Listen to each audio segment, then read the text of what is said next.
Je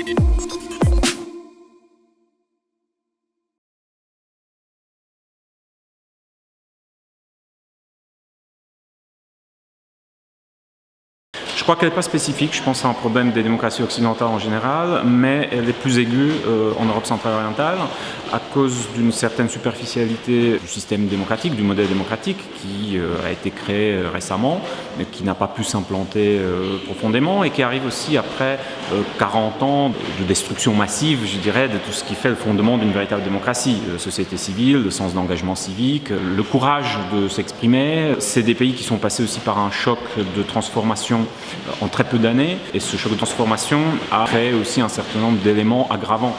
J'ai évoqué tout à l'heure l'exemple des privatisations de masse, qui était une nécessité, qui était une bonne chose du point de vue économique et même politique, mais qui ont aussi offert une opportunité assez inédite pour des phénomènes de corruption qui minent la confiance des citoyens.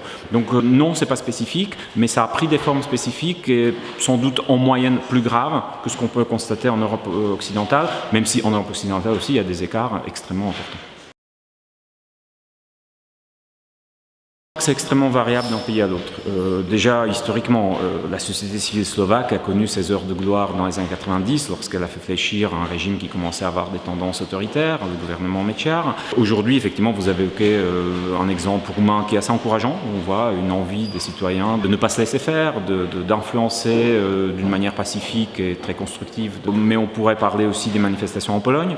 Après, il y a d'autres pays où je trouve que la réaction de la société civile est plus molle, plus atone, et c'est sans doute lié à la trajectoire de ces pays sur les 20-30 dernières années. Je pense notamment à la Hongrie, où si on compare par exemple la réaction de la société hongroise et polonaise, je trouve effectivement qu'en Hongrie cette réaction est beaucoup plus faible. Ça ne veut pas dire qu'elle est inexistante. Une fois de plus, je vais rappeler, sans en faire une excuse universelle, mais bâtir une société civile après 40 ans du régime communiste du type soviétique, c'est extrêmement difficile. Ça se fait lentement. Et il faut être très vigilant sur une chose aujourd'hui qui, par exemple, se manifeste en Hongrie, c'est la volonté de s'attaquer à des soutiens extérieurs, en dénonçant quelque part des ONG qui reçoivent souvent effectivement des financements européens ou autres, en les dénonçant comme des agents de l'étranger. C'est ce qu'on a vu en Russie. Et malheureusement, il y a une tentative de faire la même chose aujourd'hui en Hongrie. C'est quelque chose sur quoi il faut être extrêmement vigilant parce que je trouve absolument légitime que la société civile aille chercher des soutiens, y compris à l'extérieur des frontières de son pays, et ça n'en fait pas des traîtres à la patrie. Absolument incontournable et redoutablement efficace dans la phase de préadhésion. Lorsque vous comparez la trajectoire des pays d'Europe centrale-orientale au sens étroit, en ajoutant les pays baltes, et vous comparez ça avec la trajectoire post-89 des pays des Balkans occidentaux ou avec l'Ukraine et la Moldavie, je pense que ça crève les yeux de voir la différence, et je pense que le facteur européen, et c'est pas le seul, il y a des facteurs historiques, géopolitiques, mais le facteur européen est absolument décisif. C'est la perspective européenne qui a fait que les élites politiques qui ont porté le projet de transformation démocratique ont pu avoir un discours rassurant, mobilisant, et qui ont pu garder le cap.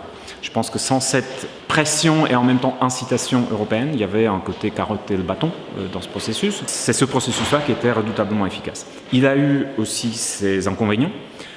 Il a peut-être mis ces pays un peu trop dans une position un peu d'élève face à un maître, avec un contre-coup au niveau de la fierté nationale qui fait qu'une partie de leur scepticisme qui existe aujourd'hui dans ces pays est liée à un sentiment d'humiliation d'un Occident qui était un peu trop donneur de leçons et qui lui-même en plus aujourd'hui en difficulté, donc forcément ça réveille des ressentiments. C'est un processus qui assez brutalement devient inopérant une fois qu'on est dans l'Union européenne. Parce qu'une fois qu'on est en État membre de l'Union européenne, on a un tel pouvoir de nuisance en étant à l'intérieur, ou pour dire plus positivement, un tel pouvoir de négociation que effectivement c'est extrêmement compliqué de vous mettre dans une situation où on va vous obliger de revenir sur certaines de vos politiques, etc. Et c'est ce qu'on voit avec la Hongrie, c'est ce qu'on voit avec la Pologne.